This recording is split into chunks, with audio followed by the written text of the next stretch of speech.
செய்திகள் வாசிப்பவர் சிவசக்தி ஸ்டாலின்.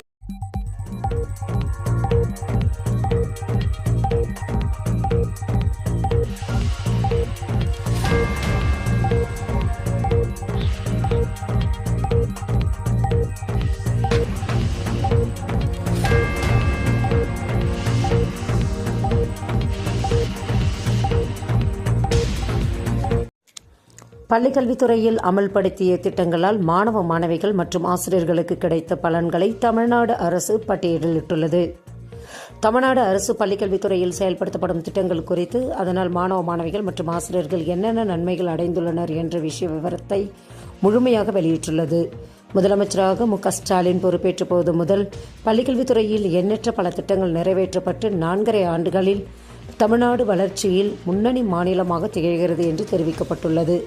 இல்லம் தேடி கல்வி திட்டம், வாசிப்பு இயக்கம், எண்ணும் எழுத்தறிவு திட்டம், உள்ளடக்கிய கல்வி, 38 மாதிரி பள்ளிகள், 28 தகைசால் பள்ளிகள், கலை திருவிழா, உயர் தொழில்நுட்ப ஆய்வகங்கள், திறன்மிகு வகுப்பறைகள் போன்ற பல்வேறு மாற்றங்களை கொண்டு வந்துள்ளது என பட்டியலிட்டுள்ளன.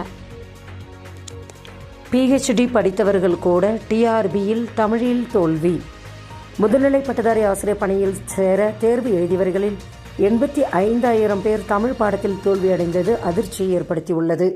முதுநிலை பட்டதாரி ஆசிரியர்கள், உடற்கல்வி இயக்குனர், கணினி பயிற்றுனர் ஆகிய பணியிடங்களுக்கு அக்டோபர் 12ஆம் தேதி தேர்வு நடைபெற்றது. இதற்கான தேர்வு முடிவுகள் வெளியாகியுள்ளன. இதில் PhD 5 பட்டங்கள் பெற்றவர்கள் கூட 20 மார்க் எடுக்க முடியாமல் தோல்வி அடைந்துள்ளது வருத்தத்தை தெரிவித்துள்ளது.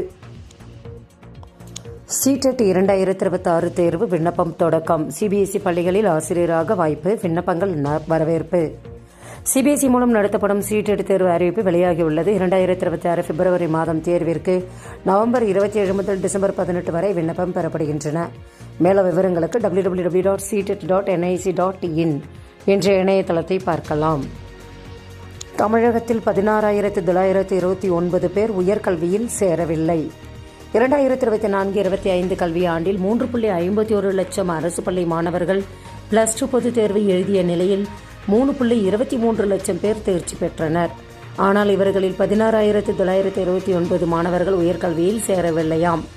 இதனால் அந்தந்த பள்ளி மேலாண்மை குழு உதவியுடன் உயர்கல்வியில் சேராத மாணவர்களை கண்டறிந்து காரணங்களை அறிய அரசு உத்தரவிட்டுள்ளது. இதனையடுத்து அவர்களுக்கு உயர்கல்வியில் சேருவதற்கான வழிகாட்டுதல்களும் வழங்கப்படும் என தெரிவிக்கப்பட்டுள்ளது.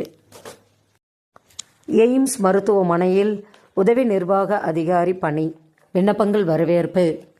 எய்ம்ஸ் ஹாஸ்பிட்டலில் உதவி நிர்வாக அதிகாரி, எழுத்தர், உதவியாளர், ஜூனியர் இன்ஜினியர், லேப் அசிஸ்டன்ட் உள்ளிட்ட 1353 பணியிடங்கள் காலியாக உள்ளன. மேலும் விவரங்களுக்கு www.aimshospital.com என்ற இணையதளத்தை பார்க்கலாம்.